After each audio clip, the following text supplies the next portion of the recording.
twalaba wano akatambi nti omukazi yakukuba ettama n'akukuba mu feesi n'akukwagula n'akusunaasuna.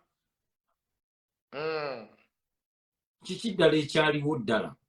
Ate bagamba ndi musiya kati ate omukazi ate namugjawo. Omanyi abantu ba Nuupu baagala nnyo ebintu ebyo ebyekisirusiru. So omukazi wange yankwatira mu bwenzi kitegeera nagenda ku birthday ya Genomuzi nevayo n'ekinyarwanda ekisava. Era kwe kiri okwo ku live yange kikazi kinene. Waliwo live gye nakola nga ndi mu happiness. So kisava kirina ebintu. So yankwata nkirya. N'ayomba n'angoba which is okay. So family yange yakukwata atya? Yakukwata atya mukazi wo mu bwenzi? Yakusanga wa? Yansanga waka yangamba agenze wa maama we. Kitegeera. Kati naye nendeta kikazi kyange kinyarwanda kinyirira kibeera mu nnyonyo. Nali nakatandiko kirya naggulawo nankuba. As simple as that. Nakasukira ndawe ebweru nayita abo bakeiza ab'amawulire ne bangoba. Kwekityo bwe kyali. So kati mbeera mu wange nga bwe mubimanyi. Kitegeera. So bankwatira mu bwenzi n'era ekikazi era namala n'enkirya. Katatange yaŋŋamba nkirye era n'enkirya. So yali amutwala ku poliisi lwakunkuba. Junior, mwali mu birthday ya Muwozi n'ojjayo ekikazi n'ogenda n'okitwala ew'omukazi omulala? Gye wali osula? We nali nsula wange, just omukazi wange yali agenze wa maama we. Kitegeera. Kati ate nendeeza nti taliyo kati. Ekikazi nali nakakituusa sukaali n'amukubira. Namuga Junior azze n'ekikazi ewaka kinyirira. Kitegeera. Kati nali nkyakirya n'ayingira. Asikali yakuvaamu? Yamukubira nti owange Junior azze n'ogukazi gunene gusava era kweguli okwo ku live. Gwekeberako live zange ku page yange ojja kisangako ekikazi kinyirira. Bino bye mwabadde nabyo nga muli mu pate? Kyekimu ekyo ekinene ekyo ekyawayi. Lwekyo kiri ekikazi kya maani ky'amaanyi. Kyatuulako bwenti n'empuli yange eggululize. Sisobola kikyawa n'obuufa. Kati omukazi nakkuba nakasukira ebintu byebweru? Yakubira Keizi. Ono wanika ati namugamba Keizi Tamale mukwatidde mu bwenzi. Of course era ne baleeta kamera zaabwe. Nankasukira ndaweya, nankasukira engatto. Ne mulekera ennyumba. Kati era ndi mukazi mulala. Ate oli omukazi Tasha gw'oyagalanga ennyo yabulira? Yoyo Tasha mukazi wange gwe nali ngenda n'okwanjula. Kati Tasha ye yakkuba? Era abakazi bakitegeera. Eyo ye yankuba Tasha. Yoyo gwe mwalya naye pate last year nga before nga sinaba kujja nga oli muzeeyi? Yoyo nali ngenda namuwasa bambi awooma. Yali awooma oyo omuwala. Ng'akaaba bulungi naye maama. Kati we nagenda kupata ate nensanga ekinyarwanda nga kinyirira. Nenga wanka nkiriyemu gumu kati ekinyarwanda kyakola kitya nga mulwana awo bakukasukira ebintu? Kyo kyagamba kuba kati Nika era yali agijjemu. Yadduka buddusi. Kati gw'obaawo osigala yadduka buddusi. Ne bakuba. Bankuba amakufulu, bankubye emirawo. Of course I had to sleep. Nga omanya abakazi nankuba enkya ku makya nakubira ab'amawulire. Kati yakwata ekufulu no n'agikukuba n'agikukanyugira? Emirawo n'amasowaani yagankuba. Oyo gw'olaba oyo Tasha. Kati of course nenkuba enduulu baneiba ne bajja. Nange omusajja okuba waaki. Kinva mukwatira mu bwenzi. Kati of course era taata wange we yandabanga nzimbye n'ambuuza. Junior lwaki ozimbye ani yakubye? Konze nti muzeeyi bankwatidde mu bwenzi mukazi wange. N'agamba oyo mugobe.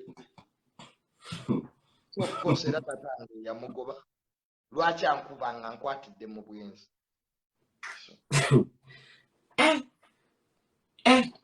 Nze nkyali mwana muto ssebo nina onnyumirwa obulamu. Sala netuyakummanyira.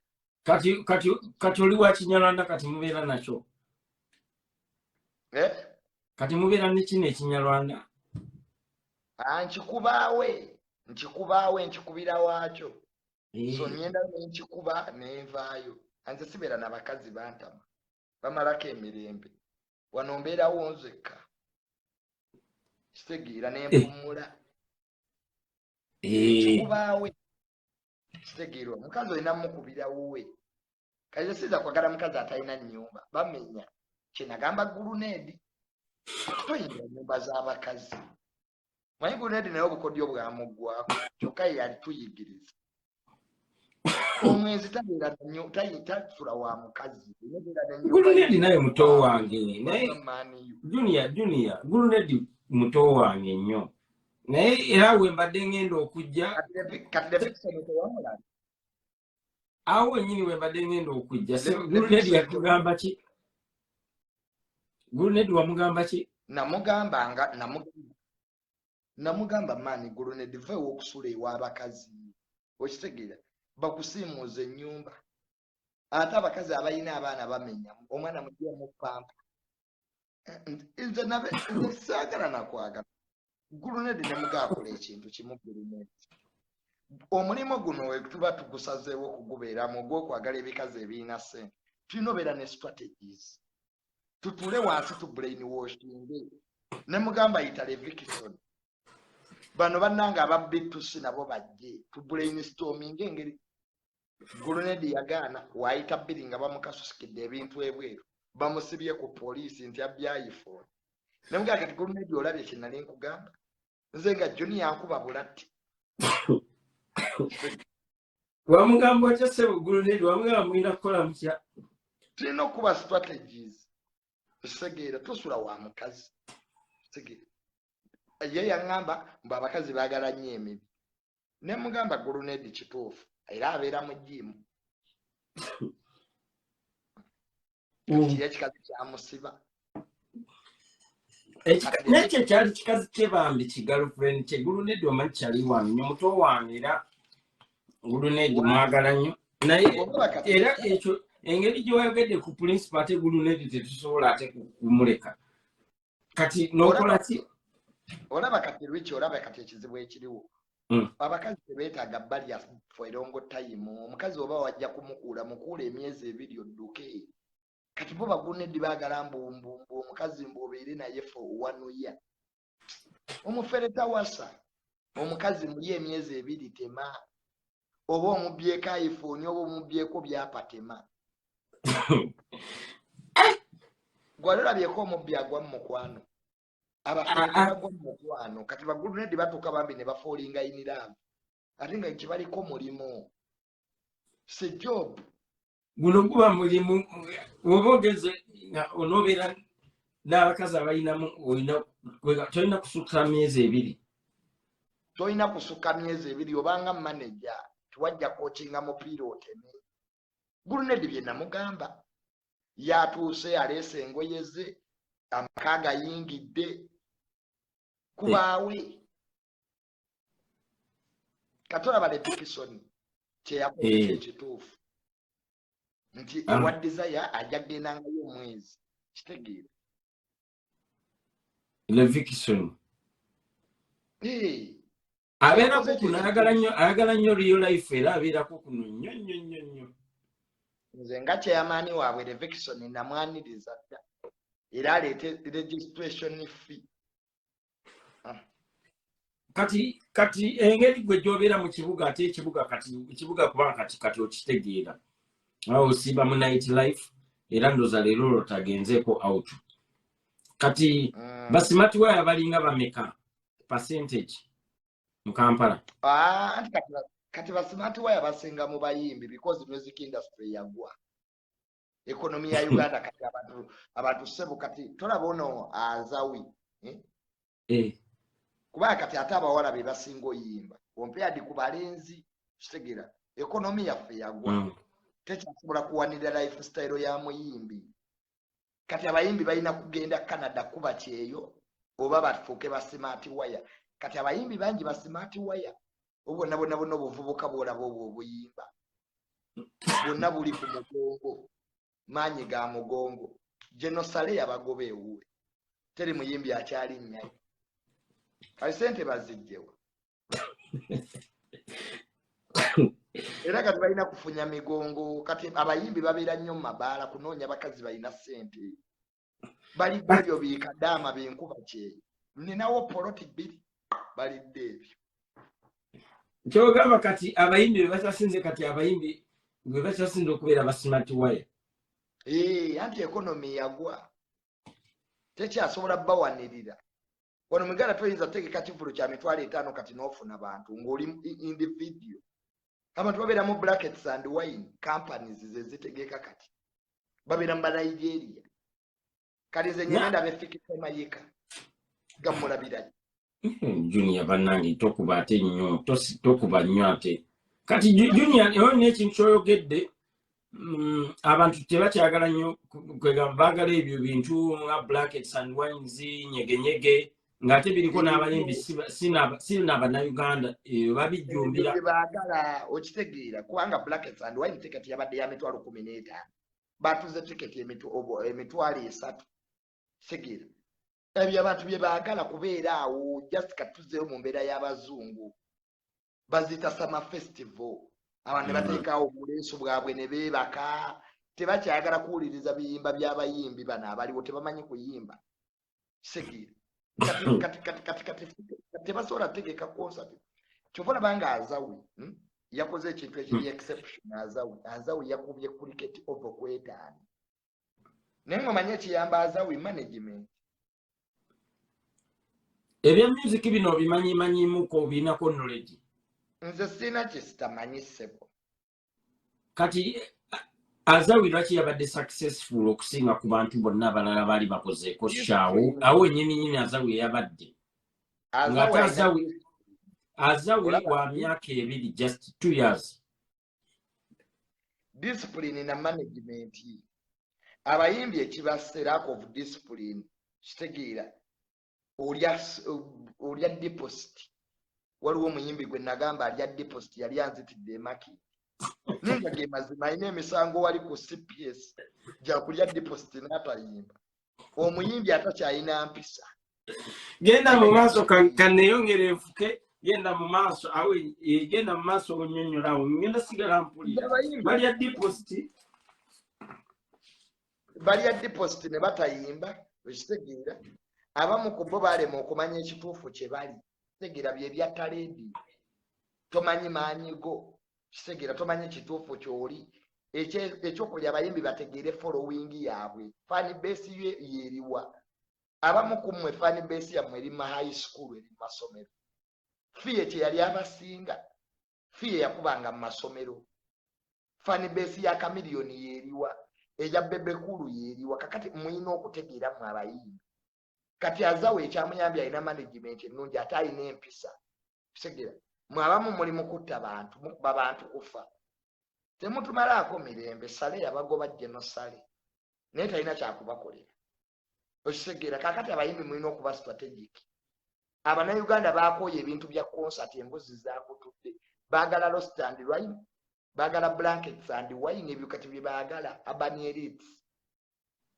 musooke mufune obudde obwo bwe mubeera eyo abamu mutambula n'ebikoosi mwatutama ojja okuyimba otukasukira amasaati gonna gawunya enkwawa abayimbi mulekerawo okukasukanga amasaati mu bantu teri kyetukasuta saati y'okutukuba bisiraani abamu kumwe mwambala bubi andaweya yagenda nekutukira wali ku stage oyambadde empale okubye balance ate otukunamira so Azawe alina discipline y'amaanyi kodi ye ennungi bye nagamba Shiba nga bamukubye engalo kannaswi kashiba yankubira nga bamukubye kannaswi nangamba Junior omusajja yankubye kannaswi kwanze Shiba namusaba nanyima tegera mugende wa Shiba n'ekasuku namuga Shiba mpaako gwe muyimbi wange nangamba negamba nantuno yanangana edda okyali ku centimeters 10 kulaakulamu kale tuuka 16 nja kuwa Laila yes buuza Kasuku baseeyambula naawe eyambule nanga Junior okyali muto Kasuku mugambe tumutumiddeko eyangu Kasuku abeerayo talina mutawaana yagaggawala avuga benzi mugambe Kasuku tumutumiddeko sendi ye namusisinkana sendi namulaba Anko Sendi nonga naye talina buzibu amanyi bakola ka group kaabwe Kasuku yagaggawala namusanga mu gavana Anko Sendi gye babeera media bagifunyeemu gwe bali strategic obadde Shiba yakugamba atya yankubira nangamba Junior bankubye kannasu njagala mwogere nejje n'omuhozi banyambe ne up to now mbwe ali dikiphobia ati emikira kyekyo kyokka ekyavaako obuzibu tewaliwo case there was no case at all ne kiki ekyatuukawo ddala kuba ebiseera ebisinga gwe watubuuliranga ebituuseewo n'okuva lwe twali tufunyeemu obutakkaanya n'oba nga tukyatuwa amawulire kyekyaliwo ku Shiba kiki no she's dikiphobia obwo obulwadde ng'omuntu otya emikira it's normal kibeerawo mu baana abawala abamu kitegeera kati n'okumukwatako obukwasi she reacts abaana bamira wano misubbaawa minene gwe just bakukwata ku kannasu so polisi yagenda era okunoonyereza ogenda okuzuula nga actually bamuteekayo just kannasu kati waliyo ebiwala ne bigaana naye bannange Shiba fenga tumira miyini abaana bamira emiyini wano kati wala Shiba nga yeekaabya kannasu bagaana leero ono so Shiba bwe buzibu bwokka obwaliwo tebalina kinene nnyo kye baamukola tewali kye baamukola just oli yamuteekayo kannaswi bwe kati akatini keeka naye agamba mbu yali musajja munene ng'era akola naku gundi okay whatever the person was the issue was kannaswi keeka aleeta obuzibu gwetanako baana bawala batya biwojjolo naye nga ate tebatya minankani ng'amira emiyini naye ebiwojjolo abitya mbalaba era nagamba ekiwojjolo kiikyo badduka ebiyenje kati Shiba bwali atanye ebintu ebiri pointed ebisongovu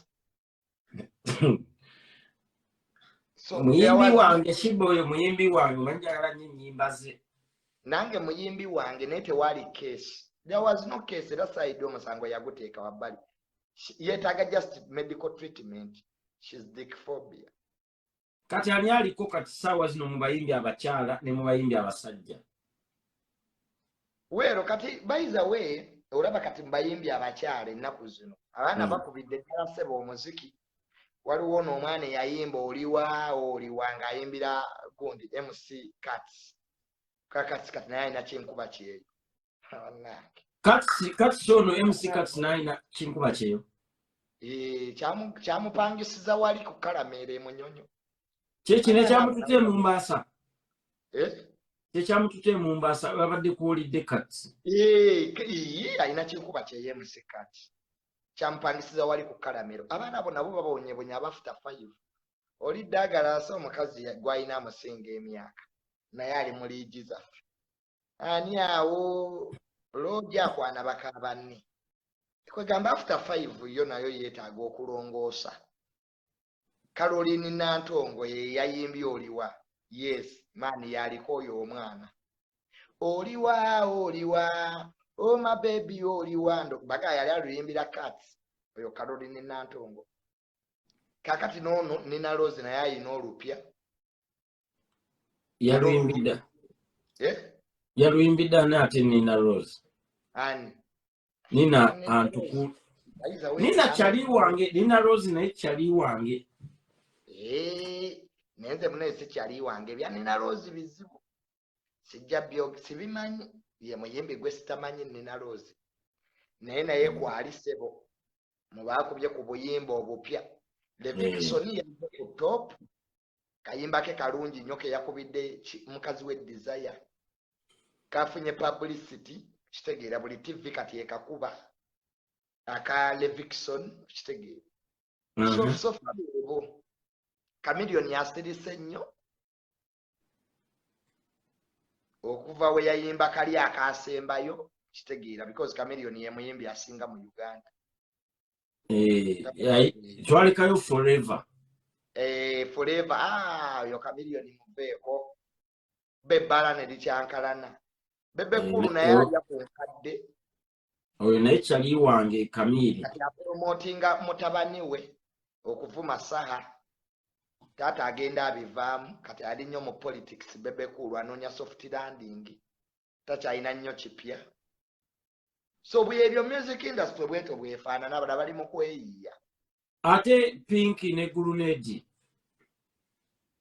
eyo rap they have rapped music nawe lwe luliko kati buli omu lwayagala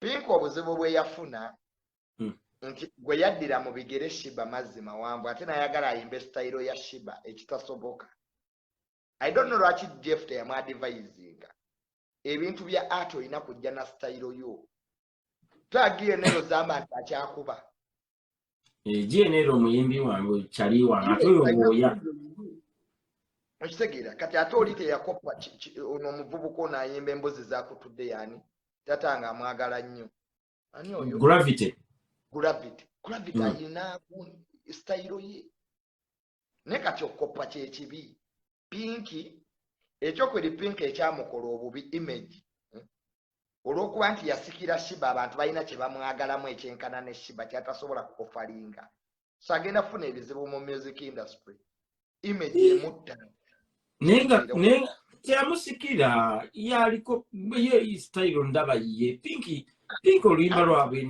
ne Grenade lulungi nnyo nange ndwagala nze ndi fani wa Pink naye Richie oluyimba lulungi mu nsi waliwo kye bayita launching weeronchinze otya mu bantu okitegeera oyo Pink yeeronchinga nga yasikiddaani Shiba kitegeera olwa Jeff kati ffe tubeera mu comparisons every time Pink watazi era oluyimba lwe yasooka okuba lwali lulungi okitegeera nga Jeff ajja n'aluteekawo awo mu bbaala ne lukubakubayo era terwatambula kusukka Kampala wanje kati alina okukola ennyo Pink Grenade ye yakola dde erinnya Grenade kwa music wabula nga adda mu sikando z'abakazi so is a versatile music yagaana ng'akuula ku bakazi so is a versatile musician Grenade so kati Pink alina okukola ennyo kitegeera okweronkinga bakita standing the ground kitegeera bw'oyogera ku bya music awo wakati mu kibuga nkukiririza kubanga nkimanyi awo gwe tova mu bibaala oba owuliriza buli kimu nze mbeeramu mu bibaala era kati nze abayimbi mbeera Uncle Zex agamba ki Zex yali biki muganda mutowa Zex aliro fiti mani Zex kamutumire nako ayina mukyala woyo ayina ssente mani mukyala wa ava California oyo yali anzitidde wano ku bagita bata Cats Lounge ne mukyala we oyo nogolaba mukyala wa Zex naye real life man omukyala ayina ssente yateekawo embeera wallahi yampaayo amazike anyeze muno omuntu annyezeeyo olusekesi oyo ye abeerawo twali naye mu December era ne kati yakomyewo era ne kati gyali yampa akakadde yampa emiliyoni ye last week but one ku Lwokuna namusanga Cats Lounge ne Zex nampa emiliyoni mukazi wa Zex real life nno okulaba nno abaana munaye bafuna emikisa naye Zex oba yandibaddewa nga tamuyina bannange neera Zex n'akola bulungi wadde n'omukyala waali neera bonna bakyaliba Zex talina buzibu maani ekintu kyakikubye kati ekitegeeza music bwatyo bwali ate mu bavubuka tewali waliwo ku topu waawo mbwali awo kati abakazi ennaku zino bakuba nnyo omuziki bali very creative music industry kati bakazi kwa kati Feke Famayika Feke ayimba bulungi mwagala nnyo ayina style ye ennungi naye oba management oba kiki alinga Lydia Jasmine bw'ataafuna management gy'anaasibira yalimanyayo Lydia Jasmine amaanyi ge galiwo awo city Lydia Jasmine ayimba bulungi ayina ku nnyimba ezitegeerekeka naye kati abulwayo management interview ki gy'olina okukola ne gy'otakola. At times Lydia agenda n'akola interview nga za kisiru nga za kyana kitoye ze bayita lemans interview. Kitegeera ate pia abadde ku birthday. Ate pia pounds Abo sibamanyi. Toleeta bayimbi bapuka leka muleke wobanga ombuuza abayimbi mbuuza abayimbi abayimba. Onaatera kumbuuza bano ab'ekyawa bano abagwagwa be baani abo be muwa tayimu. Kino ekivuka kino ekikola ku leediyo. Gundi Mr. Henry Medi Mogo yali alya yaani oyo omuwala bamuyita Prima Kadashi.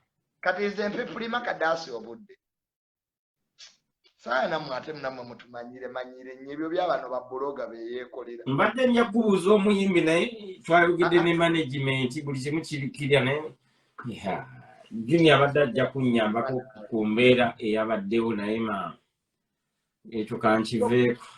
Kamiri bw'atyo bw'ali munnange Kamiri waffe bamukwatire South Africa n'ebyo ebyo. So abayimbi bayinvestinge bave ewa Genosale kati beekubira nno wa Geno Muhoozi banne ebikono biri mu Uganda gye beekubira ebikono ennaku zino Bebukulu yabaggalira. Kati Muhoozi nga ye agamba ki? Agamba yagala kujja kuba pulezidenti oba ye talina kyayogera? Tayagala kujja kuba pulezidenti. Ayagala kutuula mu ntebe ya taata we gy'atuulamu.